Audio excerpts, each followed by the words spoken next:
नमस्कार। आज मन की बात का 100वां एपिसोड है।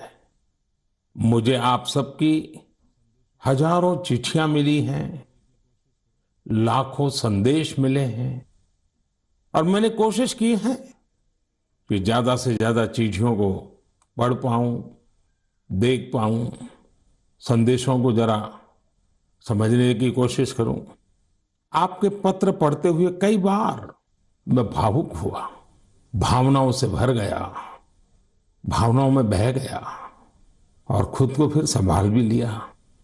आपने मुझे मन की बात के 100वें एपिसोड पर बधाई दी है, लेकिन मैं सच्चे दिल से कहता हूं, दरअसल बधाई के पात्र तो आप सभी मन की बात के श्रोता है, हमारे देशवासी हैं। मन की बात कोटि कोटि भारतीयों के मन की बात है, उनकी भावनाओं का प्रकटीकरण है।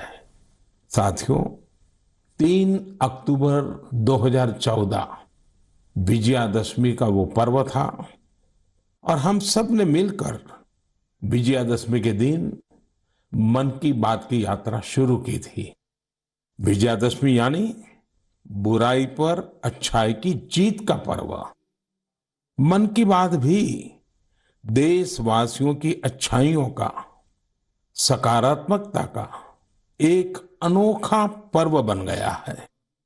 एक ऐसा पर्व जो हर महीने आता है, जिसका इंतजार हम सभी को होता है।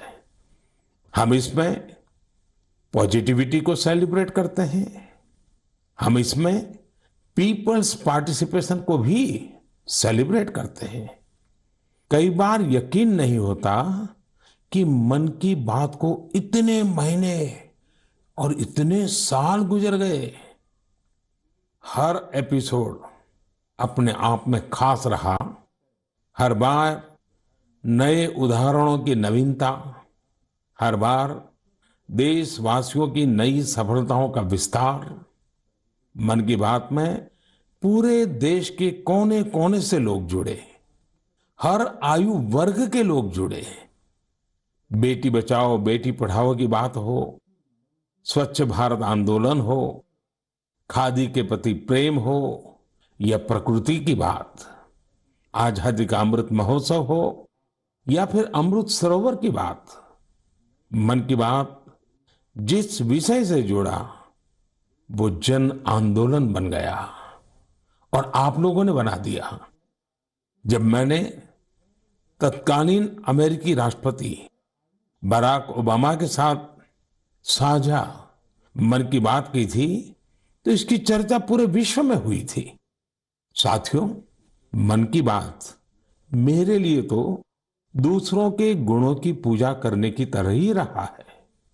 मेरे एक मार्गदर्शक थे, श्री लक्ष्मण राव जी इनामदार। हम उनको वकील साहब कहा करते थे।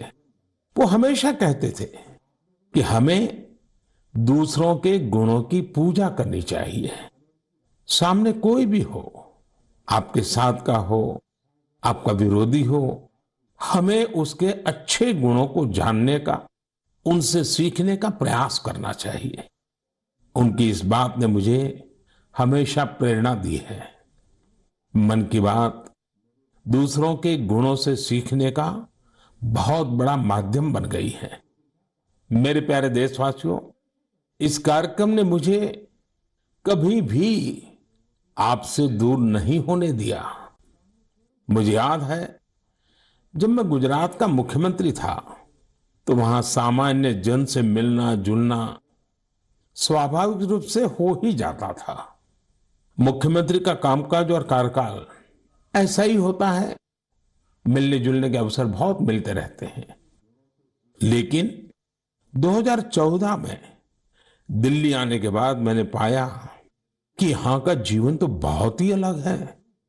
काम का स्वरूप अलग, दायित्व अलग, स्थितियां परिस्थितियों के बंधन, सुरक्षा का तामझाम, समय की सीमा। शुरुआती दिनों में कुछ अलग महसूस करता था, खाली खाली सा महसूस करता था। 50 साल पहले मैंने अपना घर इसलिए नहीं छोड़ा था कि एक दिन अपने ही देश के लोगों से संपर्क ही मुश्किल हो जाएगा। जो देशवासी मेरा सब कुछ है, मैं उनसे ही कट करके जी नहीं सकता था। मन की बात ने मुझे इस चुनौती का समाधान दिया, सामान्य मानवी से जुड़ने का रास्ता दिया।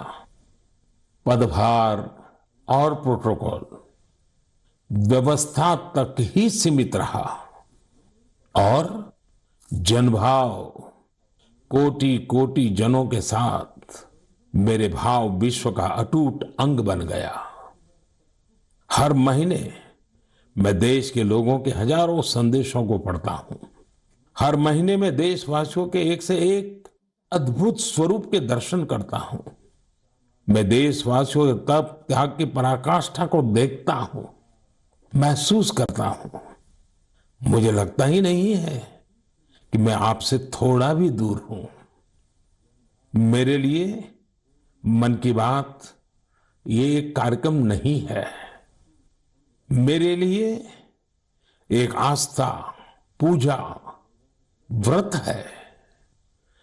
जैसे लोग ईश्वर की पूजा करने जाते हैं तो प्रसाद की थाल लाते हैं, मेरे लिए मन की बात ईश्वर रूपी जनता जनार्दन के चरणों में प्रसाद की थाल की तरह है। मन की बात मेरे मन की आध्यात्मिक यात्रा बन गया है। मन की बात स्व से समष्टि की यात्रा है। मन की बात अहम से वयम की यात्रा है। यह तो मैं नहीं तू ही इसकी संस्कार साधना है। आप कल्पना करिए, मेरा कोई देशवासी 40-40 साल से निर्जन पहाड़ी और बंजर जमीन पर पेड़ लगा रहा है। कितने ही लोग 30-30 साल से जल संरक्षण के लिए बावड़ियां और तालाब बना रहे हैं, उसकी साफ सफाई कर रहे हैं। कोई 25-30 साल से निर्धन बच्चों को पढ़ा रहा है, कोई गरीबों की इलाज में मदद कर रहा है। कितनी ही बार मन की बात में इनका जिक्र करते हुए मैं भावुक हो गया हूं। आकाशवाणी के साथियों को कितनी बार इसे फिर से रिकॉर्ड करना पड़ा है। आज पिछला कितना ही कुछ आंखों के सामने आए जा रहा है। देशवासियों के इन प्रयासों ने मुझे लगातार खुद को खपाने की प्रेरणा दी है। साथियों, मन की बात में जिन लोगों का हम जिक्र करते हैं, वे सब हमारे हीरोज हैं, जिन्होंने इस कार्यक्रम को जीवंत बनाया है। आज जब हम 100वें एपिसोड के पड़ाव पर पहुंचे हैं, तो मेरी ये भी इच्छा है कि हम एक बार फिर इन सारे हीरोज के पास जाकर उनकी यात्रा के बारे में जानें। आज हम कुछ साथियों से बात भी करने की कोशिश करेंगे। मेरे साथ जुड़ रहे हैं हरियाणा के भाई सुनील जगलान जी। सुनील जगलान जी का मेरे मन पर इतना प्रभाव इसलिए पड़ा क्योंकि हरियाणा में जेंडर रेशियो पर काफी चर्चा होती थी और मैंने भी बेटी बचाओ बेटी पढ़ाओ का अभियान हरियाणा से ही शुरू किया था। और इसी बीच जब सुनील जी के सेल्फी विद डॉटर कैंपेन पर मेरी नजर पड़ी तो मुझे बहुत अच्छा लगा। मैंने भी उनसे सीखा और इसे मन की बात में शामिल किया। देखते ही देखते सेल्फी विद डॉटर एक ग्लोबल कैंपेन में बदल गया और इसमें मुद्दा सेल्फी नहीं थी, टेक्नोलॉजी नहीं थी, इसमें डॉटर को, बेटी को प्रमुखता दी गई थी। जीवन में बेटी का स्थान कितना बड़ा होता है, इस अभियान से यह भी प्रकट हुआ। ऐसे ही अनेकों प्रयासों का परिणाम है कि आज हरियाणा में जेंडर रेशियो में सुधार आया है। आइए आज सुनील जी से ही कुछ गप मार लेते हैं। नमस्कार सुनील जी। नमस्कार सर। मेरी खुशी बहुत बढ़ गई है सर आपकी आवाज सुनकर। Sunil ji, selfie with daughter हर किसी को याद है। अब जब इसकी फिर चर्चा हो रही है तो आपको कैसा लग रहा है? प्रधानमंत्री जी, ये असल में आपने जो हमारे प्रदेश हरियाणा से पानीपत की चौथी लड़ाई बेटियों के चेहरे पे मुस्कुराहट लाने के लिए शुरू की थी, जिसे आपके नेतृत्व में पूरे देश ने जीतने की कोशिश की है, तो वाकई ये मेरे लिए और हर बेटी के पिता और बेटियों को चाहने वालों के लिए बहुत बड़ी बात है। सुनील जी, अब आपकी बिटिया कैसी है? आजकल क्या कर रही है? जी, मेरी बेटियां नंदनी और याचिका है। एक 7th क्लास में पढ़ रही है, एक 4th क्लास में पढ़ रही है और आपकी बड़ी प्रशंसक हैं। आपकी उन्होंने आपके लिए थैंक यू प्राइम मिनिस्टर करके अपनी क्लासमेट्स जो हैं लेटर भी लिखवाए थे असल में।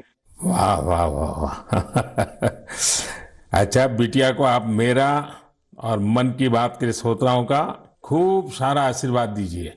बहुत बहुत शुक्रिया जी, आपकी वजह से देश की बेटियों के चेहरे पे लगातार मुस्कान बढ़ रही है। बहुत बहुत धन्यवाद सुनील जी। जी शुक्रिया।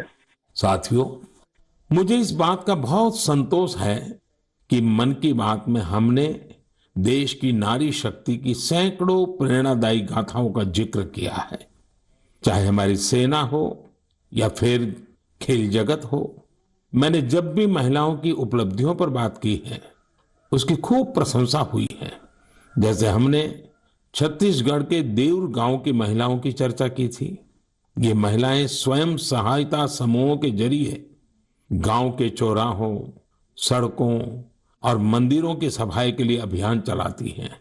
ऐसे ही तमिलनाडु की वो आदिवासी महिलाएं जिन्होंने हजारों इको फ्रेंडली टेराकोटा कप्स निर्यात किए, उनसे भी देश ने खूब प्रेरणा ली। तमिलनाडु में ही 20,000 महिलाओं ने साथ आकर वेल्लोर में नाग नदी को पुनर्जीवित किया था।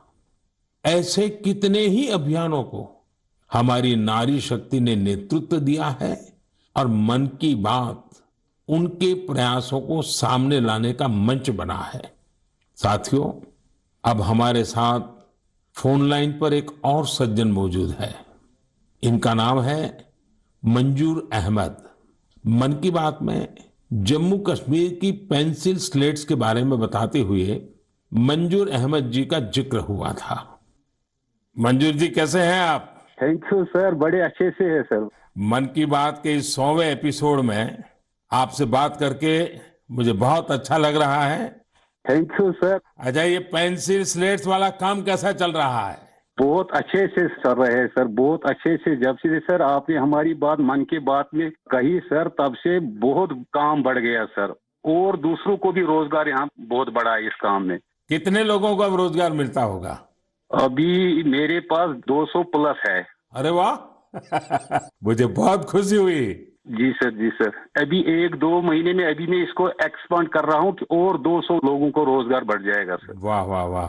देखिए मंजूर जी, जी सर। मुझे बराबर याद है, और उस दिन आपने मुझे कहा था कि ये एक ऐसा काम है जिसकी न कोई पहचान है, न स्वयं की पहचान है, और आपको बड़ी पीड़ा भी थी और इस वजह से आपको काफी बड़ी मुश्किलें होती थी, वो भी आप कह रहे थे। लेकिन अब तो पहचान भी बन गई और 200 से ज्यादा लोगों को रोजगार दे रहे हैं। जी सर, जी सर। और नया एक्सपांशन करके और 200 लोगों को रोजगार दे रहे हैं। ये तो बहुत खुशी की खबर दी आपने।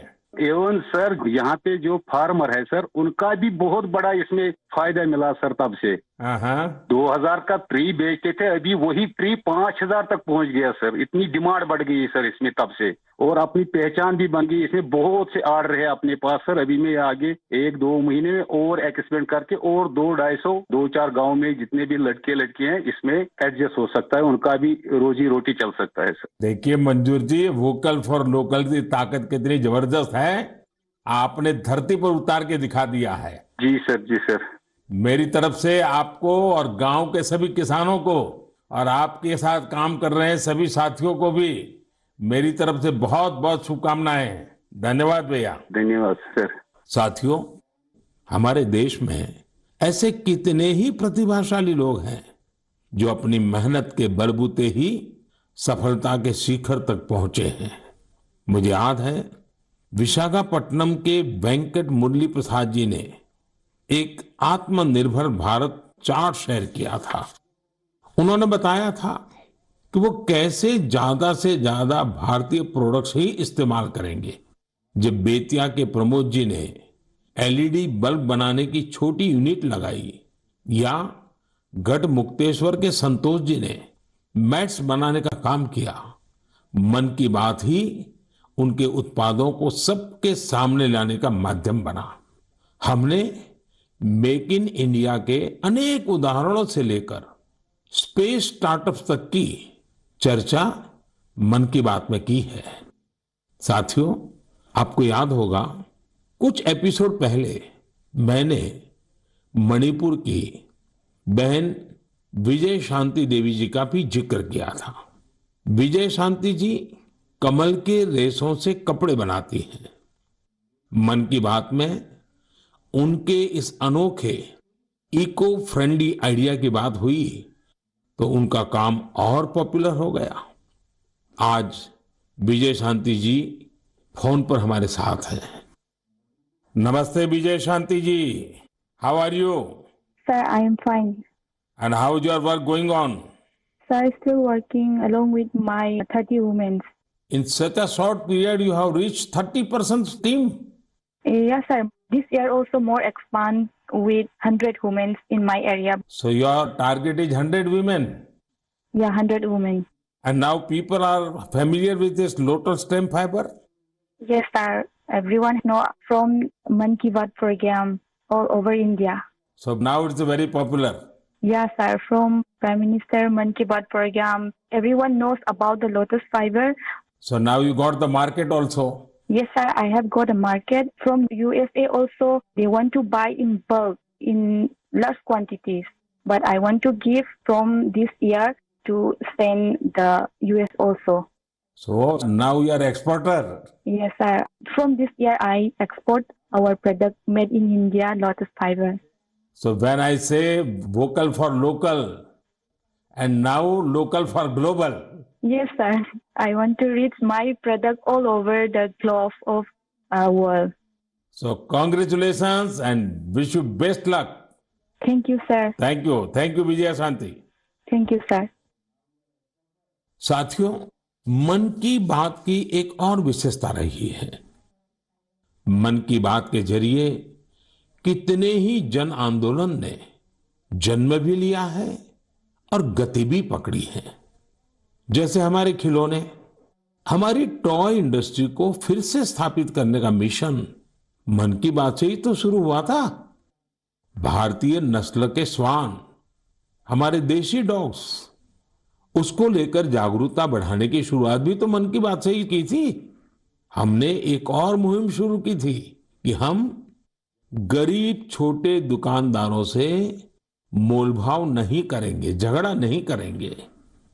जब हर घर तिरंगा मुहिम शुरू हुई, तब भी मन की बात ने देशवासियों को इस संकल्प से जोड़ने में खूब भूमिका निभाई। ऐसे हर उदाहरण समाज में बदलाव का कारण बने हैं। समाज को प्रेरित करने का ऐसे ही बीड़ा प्रदीप सांगवान जी ने भी उठा रखा है। मन की बात में हमने प्रदीप सांगवान जी की हीलिंग हिमालयज अभियान की चर्चा की थी। वो फोन लाइन पर हमारे साथ हैं। प्रदीप जी नमस्कार। सर जय हिंद। जय हिंद, जय हिंद भैया। कैसे हैं आप? सर बहुत बढ़िया, आपकी आवाज सुनकर और भी अच्छी। आपने हिमालय को हील करने को सोची। हाँ जी सर। अभियान भी चलाया। आजकल आपका कैंपेन कैसा चल रहा है? सर बहुत अच्छा चल रहा है। 2020 से ऐसा मानिए कि जितना काम हम 5 साल में करते थे, अब वो 1 साल में ही हो जाता है। अरे वाह। हाँ जी सर। शुरुआत बहुत नर्वस हुई थी, बहुत डर था इस बात को लेके कि जिंदगी भर ये कर पाएंगे नहीं कर पाएंगे, पर थोड़ा सपोर्ट मिला और 2020 तक हम बहुत स्ट्रगल भी कर रहे थे। ऑनेस्टली लोग बहुत कम जुड़ रहे थे, बहुत सारे ऐसे लोग थे जो कि सपोर्ट नहीं कर पा रहे थे, हमारी मुहिम को इतना तवज्जो भी नहीं दे रहे थे। बट 2020 के बाद जब मन की बात में जिक्र हुआ, उसके बाद बहुत सारी चीजें बदल गई। मतलब पहले हम साल में 6-7 क्लीनिंग ड्राइव कर पाते थे, 10 क्लीनिंग ड्राइव कर पाते थे। आज की डेट में हम डेली बेसिस पे 5 टन कचरा इकट्ठा करते हैं अलग अलग लोकेशन से। अरे वाह। मन की बात में जिक्र होने के बाद आप सर बिलीव करें मेरी बात को कि मैं ऑलमोस्ट गिव अप करने की स्टेज पे था एक टाइम पे, और उसके बाद फिर बहुत सारा बदलाव आया मेरे जीवन में और चीजें इतनी स्पीड अप हो गई कि जो चीजें हमने सोची नहीं थी। सो आई एम रियली थैंकफुल कि पता नहीं कैसे हमारे जैसे लोगों को आप ढूंढ लेते हैं, कौन इतनी दूर दराज एरिया में काम करता है, हिमालय के क्षेत्र में जाके बैठ के हम काम कर रहे हैं, सॉल्टिट्यूड पे काम कर रहे हैं, वहां पे आपने ढूंढा हमें, हमारे काम को दुनिया के सामने लेके आए। तो मेरे लिए बहुत इमोशनल मोमेंट था तब भी और आज भी कि मैं हमारे देश के जो प्रथम सेवक हैं उनसे मैं बातचीत कर पा रहा हूँ। मेरे लिए इससे बड़ी सौभाग्य की बात नहीं हो सकती। प्रदीप जी, आप तो हिमालय के चोटियों पर सच्चे अर्थ में साधना कर रहे हैं और मुझे पक्का विश्वास है अब आपका नाम सुनते ही लोगों को याद आ जाता है कि आप कैसे पहाड़ों की स्वच्छता अभियान में जुड़े हैं। हाँ जी सर। और जैसा आपने बताया कि अब तो बहुत बड़ी टीम बनती जा रही है और आप इतनी बड़ी मात्रा में डेली काम कर रहे हैं। हाँ जी सर। और मुझे पूरा विश्वास है कि आपके इन प्रयासों से, उसकी चर्चा से अब तो कितने ही पर्वतारोही स्वच्छता से जुड़े फोटो पोस्ट करने लगे हैं। हाँ जी सर, बहुत। ये अच्छी बात है। आप जैसे साथियों के प्रयास के कारण waste is also a wealth, ये लोगों के दिमाग में अब स्थिर हो रहा है और पर्यावरण की भी रक्षा हो रही है और हिमालय का जो हमारा गर्व है उसको संभालना, संवारना वो सामान्य मानवी जुड़ रहा है। प्रदीप जी, बहुत अच्छा लगा मुझे। बहुत बहुत धन्यवाद भैया। Thank you sir, thank you so much. जय हिंद। साथियों, आज देश में टूरिज्म बहुत तेजी से ग्रो कर रहा है। हमारे ये प्राकृतिक संसाधन हो, नदियां, पहाड़, तालाब या फिर हमारे तीर्थ स्थल हो, उन्हें साफ रखना बहुत जरूरी है। ये टूरिज्म इंडस्ट्री की बहुत मदद करेगा। पर्यटन में स्वच्छता के साथ साथ हमने इनक्रेडिबल इंडिया मूवमेंट की भी कई बार चर्चा की है। इस मूवमेंट से लोगों को पहली बार ऐसे कितनी जगहों के बारे में पता चला जो उनके आसपास ही थे। मैं हमेशा ही कहता हूं कि हमें विदेशों में टूरिज्म पर जाने से पहले हमारे देश के कम से कम 15 टूरिस्ट डेस्टिनेशन पर जरूर जाना चाहिए। और यह डेस्टिनेशन जिस राज्य में आप रहते हैं वहां के नहीं होने चाहिए, आपके राज्य से बाहर किसी अन्य राज्य के होने चाहिए। ऐसे ही हमने स्वच्छ सियाचिन, सिंगल यूज प्लास्टिक और ई वेस्ट जैसे गंभीर विषयों पर भी लगातार बात की है। आज पूरी दुनिया पर्यावरण के जिस इशू को लेकर इतना परेशान है, उसके समाधान में मन की बात का ये प्रयास बहुत अहम है। साथियों, मन की बात को लेकर मुझे इस बार एक और खास संदेश यूनेस्को की डीजी ऑद्रे ऑजुले का आया है। उन्होंने सभी देशवासियों को 100 एपिसोड की इस शानदार जर्नी के लिए शुभकामनाएं दी हैं। साथ ही उन्होंने कुछ सवाल भी पूछे हैं। आइए पहले यूनेस्को की डीजी के मन की बात सुनते हैं। Namaste, Excellency, dear Prime Minister. On behalf of UNESCO, I thank you for this opportunity to be part of the 100th episode of the Man Ki Baat radio broadcast. UNESCO and India have a long common history. We have very strong partnerships together in all areas of our mandate: education, science, culture, and information. And I would like to take this opportunity today to talk about the importance of education. UNESCO is working with its member states to ensure that everyone in the world has access to quality education by 2030. With the largest population in the world, could you please explain the Indian way to achieving this objective? UNESCO also works to support culture and protect heritage, and India is chairing the G20 this year. World leaders will be coming to Delhi for this event. Excellency, how does India want to put culture and education at the top of the international agenda? I once again thank you for this opportunity and convey my very best wishes through you to the people of India. À bientôt. Merci beaucoup. Thank you, Excellency. I'm happy to interact with you in the 100th Man Ki Baat program. I'm also happy that you have raised the important issues of education and culture. साथियों, UNESCO की DG ने education और cultural preservation यानी शिक्षा और संस्कृति संरक्षण को लेकर भारत के प्रयासों के बारे में जानना चाहा है। ये दोनों ही विषय मन की बात के पसंदीदा विषय रहे हैं।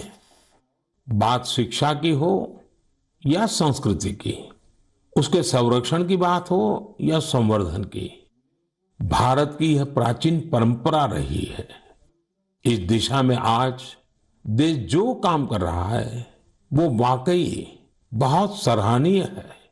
नेशनल एजुकेशन पॉलिसी हो या क्षेत्रीय भाषा में पढ़ाई का विकल्प हो, एजुकेशन में टेक्नोलॉजी इंटीग्रेशन हो, आपको ऐसे अनेक प्रयास देखने को मिलेंगे। वर्षों पहले गुजरात में बेहतर शिक्षा देने और ड्रॉप आउट रेट्स को कम करने के लिए गुणोत्सव और शाला प्रवेश उत्सव जैसे कार्यक्रम जन भागीदारी की एक अद्भुत मिसाल बन गए थे। मन की बात में हमने ऐसे कितने ही लोगों के प्रयासों को हाईलाइट किया है जो निस्वार्थ भाव से शिक्षा के लिए काम कर रहे हैं। आपको याद होगा, एक बार हमने ओडिशा में ठेले पर चाय बेचने वाले स्वर्गीय डी प्रकाश राव जी के बारे में चर्चा की थी, जो गरीब बच्चों को पढ़ाने के मिशन में लगे हुए थे। झारखंड के गांवों में डिजिटल लाइब्रेरी चलाने वाले संजय कश्यप जी हो, कोविड के दौरान ई लर्निंग के जरिए कई बच्चों की मदद करने वाली हेमलता एनके जी हो, ऐसे अनेक शिक्षकों के उदाहरण हमने मन की बात में लिए हैं। हमने कल्चरल प्रिजर्वेशन के प्रयासों को भी मन की बात में लगातार जगह दी है। लक्षद्वीप का कुम्मेल ब्रदर्स चैलेंजर्स क्लब हो या कर्नाटका के क्वेमश्री जी कला चेतना जैसे मंच हो, देश के कोने कोने से लोगों ने मुझे चिट्ठी लेकर ऐसे उदाहरण भेजे। हमने उन 3 कॉम्पिटिशन्स को लेकर भी बात की थी जो देशभक्ति पर गीत, लोरी और रंगोली से जुड़े थे। आपको ध्यान होगा, एक बार हमने देश भर के स्टोरी टेलर्स से स्टोरी टेलिंग के माध्यम से शिक्षा की भारतीय विधाओं पर चर्चा की थी। मेरा अटूट विश्वास है कि सामूहिक प्रयास से बड़ा बदलाव लाया जा सकता है। इस साल हम जहां आजादी के अमृतकाल में आगे बढ़ रहे हैं, वहीं G20 की अध्यक्षता भी कर रहे हैं। यह भी एक वजह है कि एजुकेशन के साथ साथ डाइवर्स ग्लोबल कल्चर्स को समृद्ध करने के लिए हमारा संकल्प और मजबूत हुआ है। मेरे प्यारे देशवासियों, हमारे उपनिषदों का एक मंत्र सदियों से हमारे मानस को प्रेरणा देता आया है, चरैवेति चरैवेति चरैवेति, चलते रहो चलते रहो चलते रहो। आज हम इसी चरैवेति चरैवेति की भावना के साथ मन की बात का 100वां एपिसोड पूरा कर रहे हैं। भारत के सामाजिक ताने बाने को मजबूती देने में मन की बात किसी भी माला के धागे की तरह है जो हर मनके को जोड़े रखता है। हर एपिसोड में देशवासियों के सेवा और सामर्थ्य ने दूसरों को प्रेरणा दी है। इस कार्यक्रम में हर देशवासी दूसरे देशवासी की प्रेरणा बनता है। एक तरह से मन की बात का हर एपिसोड अगले एपिसोड के लिए जमीन तैयार करता है। मन की बात हमेशा सद्भावना, सेवा भावना और कर्तव्य भावना से ही आगे बढ़ा है। आजादी के अमृत काल में यही पॉजिटिविटी देश को आगे ले जाएगी, नई ऊंचाई पर ले जाएगी। और मुझे खुशी है कि मन की बात से जो शुरुआत हुई वो आज देश की नई परंपरा भी बन रही है। एक ऐसी परंपरा जिसमें हमें सबका प्रयास की भावना के दर्शन होते हैं। साथियों, मैं आज आकाशवाणी के साथियों को भी धन्यवाद दूंगा जो बहुत धैर्य के साथ इस पूरे कार्यक्रम को रिकॉर्ड करते हैं। वो ट्रांसलेटर्स जो बहुत ही कम समय में बहुत तेजी के साथ मन की बात का विभिन्न क्षेत्रीय भाषाओं में अनुवाद करते हैं, मैं उनका भी आभारी हूं। मैं दूरदर्शन के और माय गॉव के साथियों को भी धन्यवाद देता हूं। देश भर के टीवी चैनल्स, इलेक्ट्रॉनिक मीडिया के लोग जो मन की बात को बिना कॉमर्शियल ब्रेक के दिखाते हैं, उन सभी का मैं आभार व्यक्त करता हूं। और आखिरी में मैं उनका भी आभार व्यक्त करूंगा जो मन की बात की कमान संभाले हुए हैं, भारत के लोग, भारत में आस्था रखने वाले लोग। ये सब कुछ आपकी प्रेरणा और ताकत से ही संभव हो पाया है। साथियों, वैसे तो मेरे मन में आज इतना कुछ कहने को है कि समय और शब्द दोनों कम पड़ रहे हैं, लेकिन मुझे विश्वास है कि आप सब मेरे भावों को समझेंगे, मेरी भावनाओं को समझेंगे। आपके परिवार के ही एक सदस्य के रूप में मन की बात के सहारे आपके बीच में रहा हूं, आपके बीच में रहूंगा। अगले महीने हम एक बार फिर मिलेंगे, फिर से नए विषयों और नई जानकारियों के साथ देशवासियों की सफलताओं को सेलिब्रेट करेंगे। तब तक के लिए मुझे विदा दीजिए और अपना और अपनों का खूब ख्याल रखिए। बहुत बहुत धन्यवाद। नमस्कार।